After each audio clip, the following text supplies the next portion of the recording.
Hi అండి. అందరూ ఎలా ఉన్నారు? బాగున్నారా? నేనైతే చాలా బాగున్నాను. ఇప్పుడు ఫుల్ లెంత్ వ్లాగ్ తోటి వచ్చేసాను. మొన్న నేను తమిళనాడు రెసిపీ పెట్టాను కదా, అడా అంటారు. అది మీరు ఎవరైనా ట్రై చేశారా?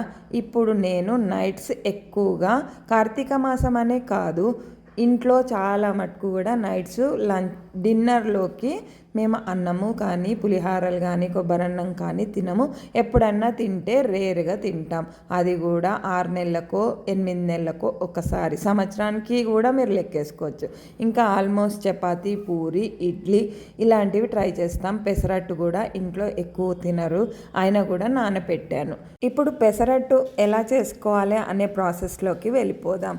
ఇక్కడ నేను పెసలు నానబెట్టాను. ముడి పెసలు అంటారు. మామూలుగా పెసరపప్పుతో కూడా 1 అవర్ నానబెట్టి చేసేసుకుంటారు, కానీ దానికంటే ఇది బాగుంటుంది. ఈ పెసలతోటి 3 గంటలు నానబెట్టుకోవాలి. రాత్రి వేసుకోవాలంటే పొద్దున్నే నానబెట్టుకోవాలి. రుబ్బంగానే వెంటనే ఫ్రిడ్జ్లో పెట్టుకోవాలి. ఇక్కడ అల్లం పచ్చిమిరపకాయ మెయిన్ టేస్ట్. పైన కూడా వేసుకుంటారు, కానీ ఇలా రుబ్బేటప్పుడు వేసుకుంటే సూపర్ టేస్ట్గా ఉంటుంది. రుబ్బేటప్పుడు ఉప్పు వేయద్దు, ఎందుకంటే ఎక్కువ రోజులు ఉండాలి అని అనుకున్నప్పుడు నేను 2 సార్లు కానీ 3 సార్లు తినడానికి నేను రుబ్బుతాను. ఇంకా నాకు సర్వీసెస్ ఎక్కువగా ఉంటాయి.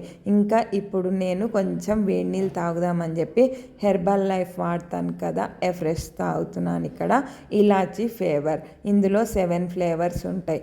ఇప్పుడు అల్లం పచ్చిమిరపకాయ వేసి నేను మిక్సీ పట్టుకుంటున్నాను. మొత్తం అయ్యాక నేనైతే 3 గంటలు నానబెట్టాను. ఇక్కడ పెసలు 3 గ్లాసుల పెసలకి 1/2 గ్లాసు బియ్యం పోసుకున్నాను. రేషన్ బియ్యం అయితే బాగుంటుంది.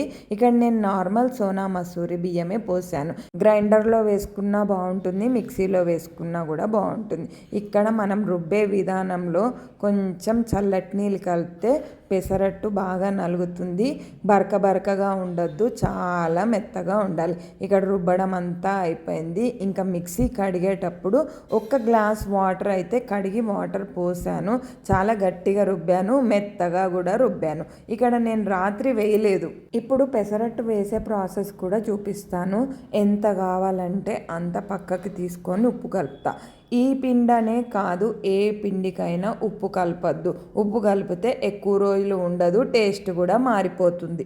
ఇడ్లీ పిండి, దోశ పిండి, ఇంకా ఊతప్పం పిండి కూడా బయట పెట్టుకుంటారు. రవ దోశ కానీ, ఇంకా మైసూర్ బజ్జీ కానీ, పెసరట్టు కానీ, నేను మొన్న చెప్పిన అడపిండి కానీ వెంటనే రుబ్బంగానే ఫ్రిడ్జ్లో అయితే పెట్టేసుకోవాలి. ఎందుకంటే పులివాలని బయట పెడితే మటుకు తినలేరు. ఇక్కడ పెసరట్టు వేసే ప్రాసెస్ చూపిస్తున్నాను. ఉల్లిపాయ వేసుకోవచ్చు, జీలకర్ర, అల్లము, పచ్చిమిరపకాయలు కూడా సన్నగా తరిగి, అల్లం తురుముకోవచ్చు. ఇక్కడ నూనె ఎక్కువగా పడుతుంది, నూనె వేసుకోలేని వాళ్ళు నెయ్యి కూడా వేసుకోవచ్చు, బటర్ కూడా వేసుకోవచ్చు. ఇక్కడ నేను జీలకర్ర వేస్తున్నాను. జీలకర్ర కూడా మనం తిప్పిన తర్వాత కూడా కొంచెం రోస్ట్ అయితే సూపర్ టేస్ట్గా ఉంటుంది. ఉప్మా చేసి కూడా వేసుకోవచ్చు, ఆనియన్ కూడా వేసుకోవచ్చు.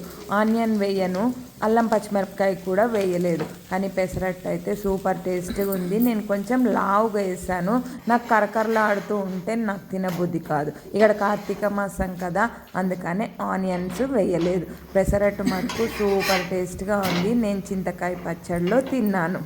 ఈ ప్రాసెస్లో మీరు కూడా ఎవరైనా ట్రై చేయండి. మళ్ళీ నేను నెక్స్ట్ బ్లాగ్తో మళ్ళీ మీ ముందుకు వస్తాను. బాయ్, సబ్స్క్రైబ్ చేసుకోండి. Thank you. మరి